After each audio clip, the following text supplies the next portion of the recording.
chapter 2, the origin of the white race. After the destruction of mankind by the flood, Noah and his wife, his 3 sons, and their wives were the only people that were saved. The ark rested on Mount Ararat. Mount Ararat was located in the land of Armenia. The words Armenia and Ararat mean high ground. The earth at this time was one of one speech and one language. Most of the people dwelled in the plain of Shinar, in Hebrew, the valley of Shinar. Men began to congregate in the territory and to build a tower up to heaven. The Jewish historian Flavius Josephus says God also commanded them to send colonies abroad for the thorough populating of the earth, but the people did not obey God. Now, when man was in the process of building the tower, God disapproved of its construction because it showed a disbelief in his word. The divine had promised Noah that he would not destroy the earth by water again. Nimrod, the Ethiopian, was the leader of the conspiracy against God. He was a mighty man and a conqueror. He held the people under his dictatorship. And when God considered what had been done, he confused men's language and scattered them toward the 4 directions of the earth. The sons of Noah were Shem, Ham, and Japheth. Because the world was populated from these 3 sons of Noah, it is proper to classify men only according to the classification Shemites, Hamites, and Japheth, and not Caucasoid, Mongoloid, or Negroid. The latter category is a modern anthropological classification that we will deal with more thoroughly later. The parts of the earth inhabited by the children of Shem were parts of the territory of Assyria and Elam, east of the Tigris River, the eastern part of Syria, and parts of the Arabian Peninsula. All the children of Shem were black. This position will be supported by argument and facts later. The second classification of mankind was the Hamites, who controlled the great centers of civilization in ancient time.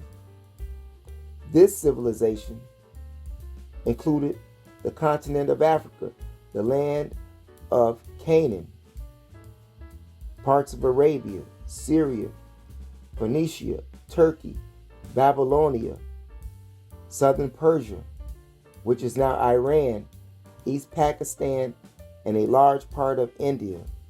The third classification of mankind was the Japheths.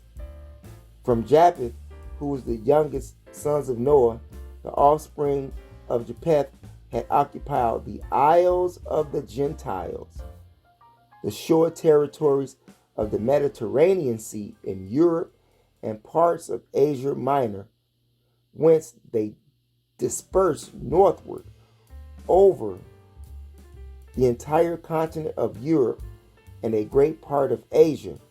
After Noah's ark rested on Mount Ararat and the dispersal of the children of men at the Tower of Babel, Japheth's descendants traveled west, north, and northeast of the mountain of Ararat and the Caucasus Mountains. The Japhethites settled near the mountains Taurus and Amanus in Turkey. They journeyed to the rivers Tanais in southeast Russia and along Europe to Chaldees, Spain. The sons of Japheth were Gomer, Magog, Javan, Tubal, Meshech, and Tyrus. Genesis chapter 10, verse 2. Gomer was the ancestor of the first Sumerians and of the latter Cimbri, including other offshoots of the Celtic family, and of the present-day Gaels of Ireland, Scotland, and the Hebrides Islands. These Cimmerians were described by Homer the Greek as dwelling in a remote place of mist and gloom. This place was located north of the Black Sea. The second son of Japheth was Magog, the father of the Magagites. Flavius Josephus said that the Greeks called these people Scythians.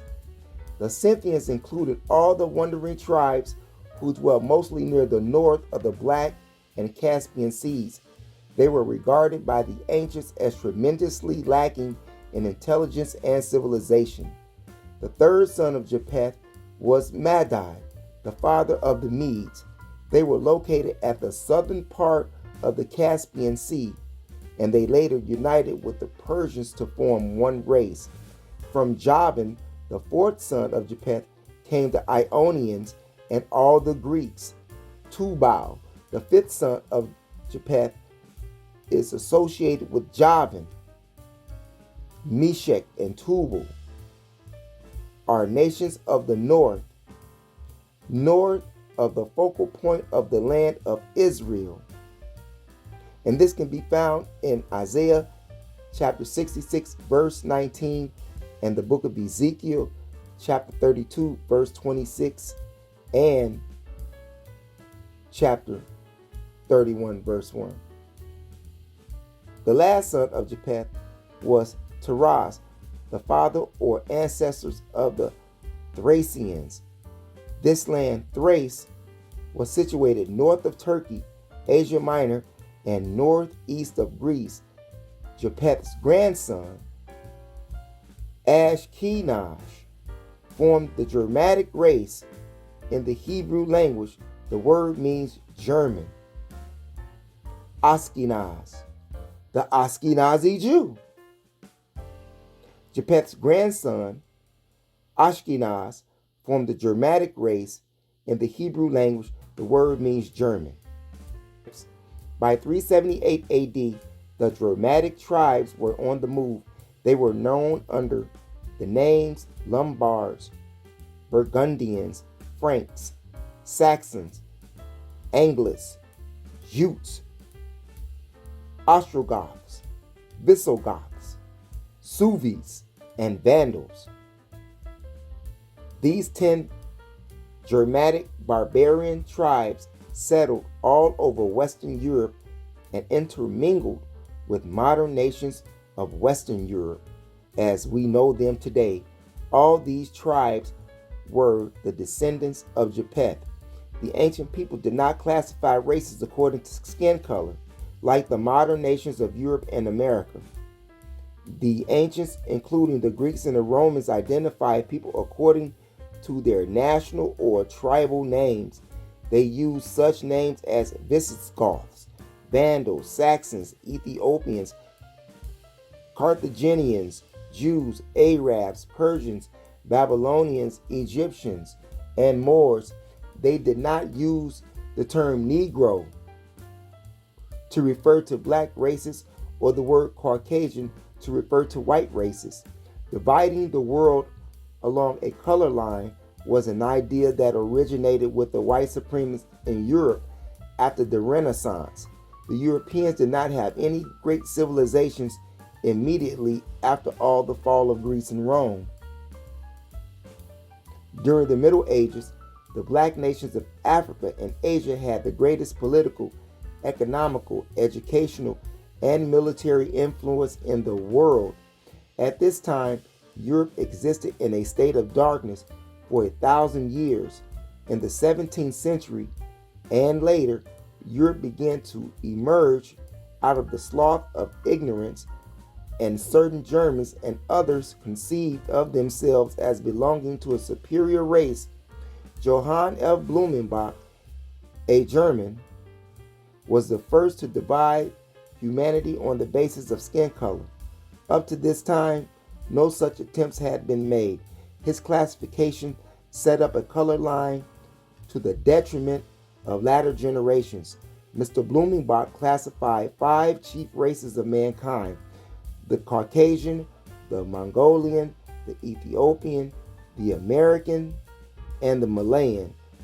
Moreover, he considered the Caucasian to be the original race. Blumenbach, the anthropologist, named the whites after the Caucasus Mountains. These mountains are situated between the Black and Caspian Seas because he thought the purest white people originated there.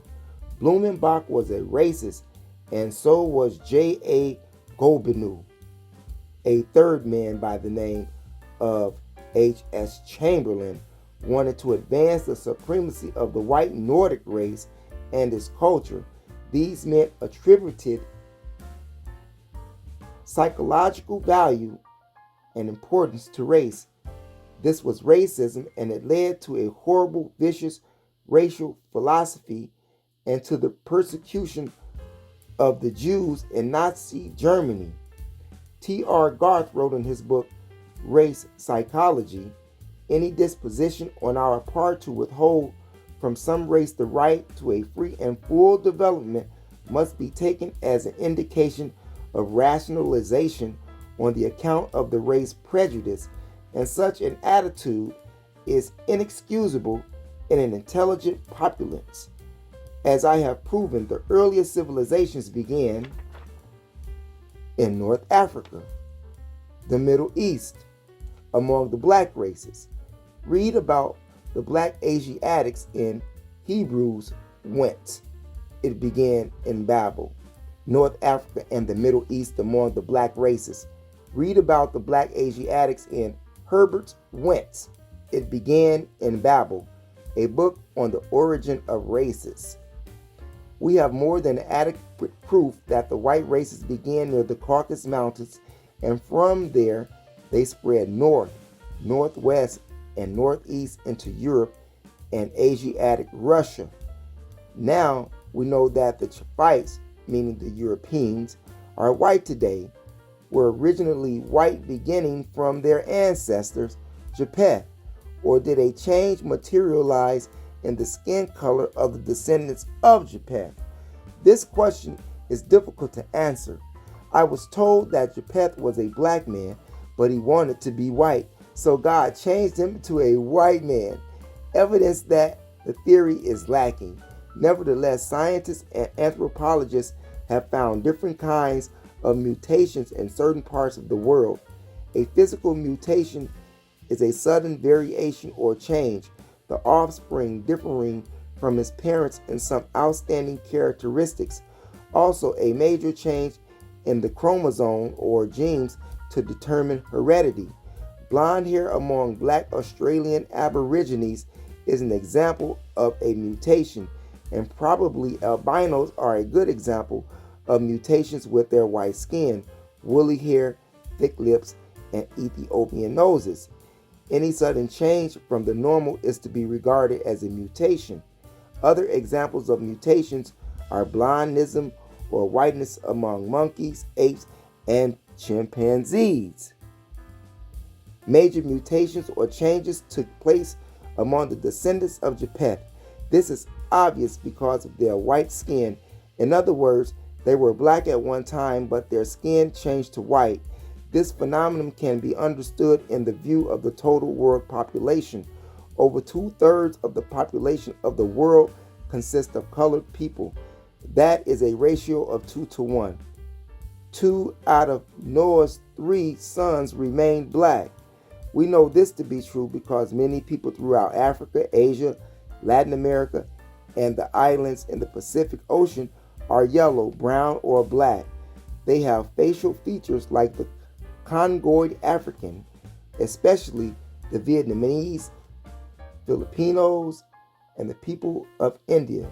They are all a mixture of black Dravidians and Indo-Europeans, Thailanders, Burmese, Indonesians, Guineans, Sumatrans, and the Aborigines of Australia, etc. All of them.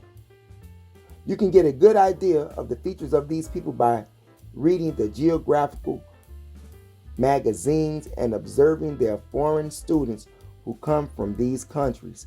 They were an Indo-European invasion of the Middle East between the years of 2000 and 15 BC. These Germanic tribes intermingled with the black people everywhere they traveled. This mingling made the people in Syria, Babylon, Assyria, Persia, India, and parts of Arabia much lighter in complexion. Now the color of the people in this region ranges from brown to yellow. The Greek and the Roman invasions also made these people in the Middle East lighter. Another fact we should not forget is that the Moors and Arabs from North Africa captured and raped European women. As a result, the North Africans became lighter. At one time, these people in North Africa and the Middle East were all black. Whites had intermingled their blood with blacks in Asia, Africa, and the Western Hemisphere. In spite of this, the colored people of the world control about 3/4 of the Earth's geographical area. Because of the colored people of the world are in a majority, it is proper to infer that the whites have always been a minority and that the black people are the original people of humanity. It is interesting and meaningful to learn that the Japhethites, meaning the Europeans, traveled northwest, north, and northeast of the mountains region of the Caucasus into Europe. It gives me the impression that the Japhethites were isolated, or that they isolated themselves from civilization and domination of Nimrod, which began in the land of Mesopotamia. When the Japhethites separated at the Tower of Babel, the theory and probability is that they turned white. There are many cases of individuals turning white in Jewish biblical history. When God wanted to show Moses a miracle, he turned his hand white as snow, then turned it back again to its original color, black. In ancient Israel, when a man had a white spot in his skin, or white or yellow hair, or white skin somewhat reddish, he was pronounced unclean. All people who were victims of this shameful disease were isolated outside the camp or city. Those that had leprosy were called lepers, and they had to shout, "Unclean, unclean." All people in the ancient world who had yellow hair and leprosy were despised and segregated. This is one reason the white supremacists discriminate against black people today. Miriam and Aaron spoke against Moses and defamed his character because he married an Ethiopian woman. As a punishment, God struck Miriam with leprosy and she turned white as snow. Now, many people have deceived themselves in thinking that Miriam and Aaron spoke against her because she was a black woman, but this is not the case, because Miriam, Aaron, and Moses were all black people. They spoke against Moses because the Ethiopian woman was of a different religion. The color issue did not exist in their day. To prove this point, the Israelites dwelt among the Hamites, Canaanites, the Hittites, the Amorites, the Perizzites, the Hivites, and the Jebusites. They intermarried. All the children of Israel did evil in the sight of the Lord and served Balaam. Because they served the idol, Balaam, the god of Israel, became angry and sold them into slavery. It was the worshiping of idols, not the marriages, that God disapproved. Marriages were forbidden because God feared that the alien races would persuade the Israelites to worship their idols. But in Moses' case, he had converted the Ethiopian woman to his religion. Miriam and Aaron used the Ethiopian woman as an excuse to challenge Moses' authority. It was a family dispute of jealousy among the three of them. Moreover, Miriam and Aaron were older than Moses. They said, "Hath the Lord indeed spoken only by Moses? Hath he not spoken also by us?" And the Lord heard it.